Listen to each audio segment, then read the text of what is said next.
선무당이 사람 잡는다는 말 들어보신 적 있으시죠? 여기서 말하는 선무당에서는 미숙하다는 의미의 접두어입니다.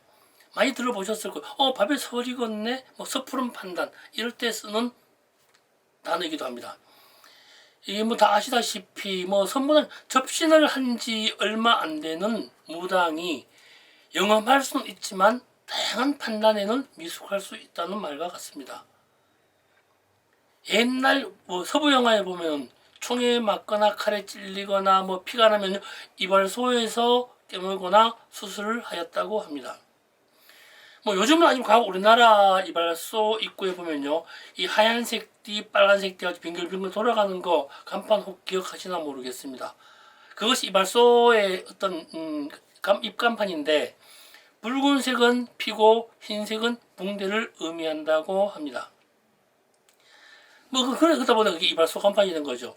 또 다른 말로 세워보이네. 다시 본론으로 돌아갑니다. 옛날 우리나라에서도 의원이 없는 시골에서는 무당이 종합술사였다고 합니다. 단골이라는 말도 무당이 단골내에서 유래했다는 것을 보면은 당시 무당이 출산이나 가족관계나 애군이나 기타 등등 모든 것을 담당하였었나 봅니다. 이러한 단골 무당이 실력이 우수하다 할지라도 판단과 결정이 서툴다면 많은 일이 틀어지게 되겠죠. 그래서 선무당이 사람 잡는다는 말을 합니다. 네, 안녕하세요. 미술시장의 새로운 패러다임을 구축해 나가고 있는 미술만평 245회차 박정수, 장마를 뚫고 태풍을 뚫고 습한 기온을 안고 전국의 만평이님과 세외동포 만평이님께 인사 올립니다. 예, 반갑습니다. 오늘 또 구독과 알림종, 그것은 상쾌한 미술 만평의 미래가 됩니다. 땅 만평 사는 그날까지 말입니다. 미술계에도 선무당이 참 많습니다. 그죠? 그 중에서 약간의 실패와 성공의 경험을 토대로 무엇이든 자신의 잣대로 미술시장을 칼질하는 분들도 몇 분 만난 적 있습니다. 저라고 달랐겠습니까? 처음 시작했을 때 한 3년 큐레이터 활동을 하고 나니까 미술계가 참 쫄아 보이더라고요. 92년, 93년경 롯데백화점 화랑에서 일을 했었거든요. 지금은 롯데 갤러리지만 그때는 롯데 미술관이라 했었습니다. 그냥 당시에는요, 95년도 97년 좋았었잖아요, 미술시장이요. 걸면 다 팔렸습니다. 근데 그게요, 사실은 롯데백화점의 명성과 롯데백화점을 내방한 집객수에 의해 마련된 것임에도 제가 잘해서 그랬다고 착각을 하고 살았습니다. 참 웃기죠? 정말 선무당이었던 것 같습니다. 잘해서 많이 했죠. 감히 하가님들한테 이게 좀 저렇게 좀 이렇게 코치됐으니 말입니까? 얼마나 웃깁니까?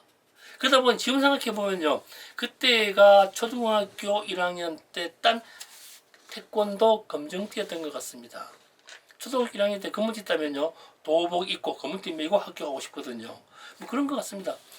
미술계에도 선무당이 있습니다. 이런 것들은요, 비단 미술계뿐만 아니라 모든 분야에 다 있는 것 같습니다.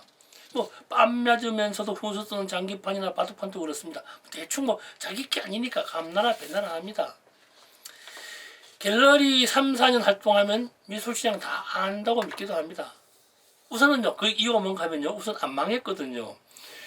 진짜 갤러리를 차려놓고 주변을 보면요, 1년 안에 문 닫는 신생 갤러리 허다합니다. 그러다가 여기 실패도 경험했고 성공도 경험을 했고 판매 추이도 있고 하니까 유지하고 있으니까 이제는 미술시장에 대해서 되었다 싶은 생각이 가질 수도 있을 만도 합니다. 그래서 미술품 장사와 관계 있는 화가들에게 충고가 시작됩니다. 사과를 그렸으면 좋겠다, 배경에 물건을 뺐으면 좋겠다는 말입니다. 듣고 있는 화가님들은 좀 센 화가들은 안 듣죠. 경험이 또 부족한 상태이기 때문에 듣고 있습니다. 그러면서도 듣기만 합니다. 절대로 시키는 대로 하지 않습니다. 듣기만, 그게 화가의 자존심이거든요. 화가님도 그러하죠. 개인전 서너 번과 단체전, 아트페어 서너 번 하는 정도는 미술시장 다 읽었다고 착각하기 쉽습니다. 물론 뭐 여기 갤러리나 화가님들 모든 분들이 그렇다는 것은 절대 아닙니다. 아주 일부, 지극히 일부일 뿐입니다. 이해하시겠죠? 일부입니다. 스스로 미술시장을 개척할 수 있다고 믿습니다. 시장 상태가 이렇게 돌아가니까, 시장 상태의 생리가 이러하니 충분히 자신의 역량을 발휘할 수 있다고 믿습니다. 그러면서 후배들 코치하죠. 이 화랑은 어떻고, 저 걸레는 어떻고, 이 관장, 저 관장, 이 대표, 저 대표에 대한 잣대를 대기 시작합니다. 혼자서도 충분히 그럴 수 있다고 생각을 하게 되죠. 또 있습니다. 미술 애호인도 비슷합니다. 한 3, 4년 미술품 수집합니다. 물론 경제적 여유와 함께 미술품을 좋아하는 취미가 있어야 가능한 일입니다. 뭐 투자 관점으로 보기도 합니다. 이 3, 4년 그림을 구매하면요, 좋게 1억 원 들어갑니다. 정말 작은 금액 아닙니다. 대단히 큰 금액입니다. 이때쯤 되면요, 잘 될 화가, 뜰 수 있는 화가를 판단하기 시작합니다. 진단합니다. 뭐 처음 시작할 때 갤러리 관계자를 말을 믿고 산 작품들, 꽝된 경우를 경험했었기 때문입니다. 자신의 선택을 믿어 의심치 않습니다. 관계 있는 갤러리가 가서 이 그림 샀어, 저 그림 샀어, 이 화가는 어떻고 저 화가는 어떻고 해가지고 이야기를 합니다. 자신의 판단 기준을 마련합니다. 기준도 다양합니다. 아트표에서 팔린 화가, 미술관에 초대되는 젊은 화가, 뭐 다양하죠. 그러니까 뭐 언론 노출이 많이 되는 화가 등등으로 다 잣대를 대고 판단을 합니다. 그럼 자기 작품에 대한 판매를 생각하죠. 구매 기준을 정해서 구매를 합니다. 근데요, 한 5년, 6년 지나고 나면 그분들 참 미술계 사라지기는 후회 많이 하시더라고요.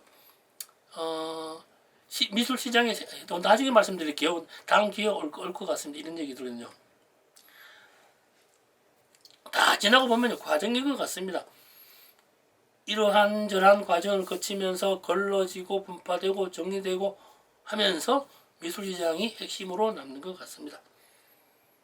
글쎄 오늘 이 말씀드리는 것이 독이 되는지 약이 되는지 잘 모르겠습니다만, 함부로 판단이 미술시장에 약간의 여파가 미치기 때문에 조금은 조심할 필요가 있지 않는가 하는 우려 때문에 이런 말씀을 드리고 있습니다. 자신이 선택한 작품이 아트페어에 잘 팔린다고 해서, 솔드아웃 되었다고 해서 미술시장을 선도할 수 있는 것이 아닙니다. 자신의 작품이 잘 팔린다고 해서, 지금 잘 팔린다고 해서 예술의 기준이 되는 것 또한 아닙니다. 본인이 구매한 작품이 가격 상승을 가졌다고 늘 그렇게 되는 것 또한 아닙니다. 이런 말씀을 드리면 결론은 그렇습니다. 판단도 좋고 경험도 다 좋습니다만, 종류가 다른 분야에 대해, 다른 상태에 대해서 전문가가 되어서는 안 된다는 것을 말씀드리고 싶습니다. 예술 작품에 대한 제작은 예술가의 것이며, 작품을 선택하거나 예술가를 선택하거나 하는 갤러리스트의 영역입니다. 갤러리스트가 예술가에 대한 이야기는 가능하지만 작품의 소재나 주제를 장악할 수는 없는 노릇입니다. 예술가는요, 공산품을 제작하는 공장이 아닙니다. 갤러리스트는요, 제품 생산 공장의 공장장이 아니라는 것을 다시 한번 말씀드려 봅니다. 좀 기억해 둘 필요 있지 않을까요?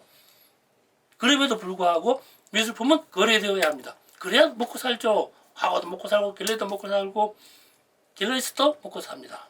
화가나 갤러리나 팔려야 삽니다. 구매자는 영원한 구매자가 또한 아닙니다. 이분들은요, 작품 구매를 하면서 보람도 있어야 합니다.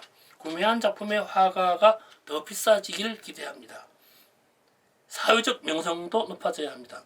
그래서 서로가 서로의 영역을 보존하고 이해하여야 합니다.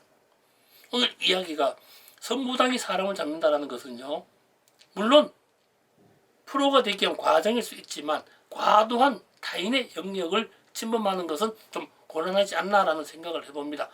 아트페어가 워낙 횡행하다 보니까 이렇게 해야 팔린다, 저렇게 해야 팔린다, 이런 그림이 가격이 상승한다, 그러한 자기 잣대는 혹 실패로 갈 수 있지 않을까라고 하는 우려와 생각 때문에 이런 말씀을 드려봅니다. 네, 고맙습니다.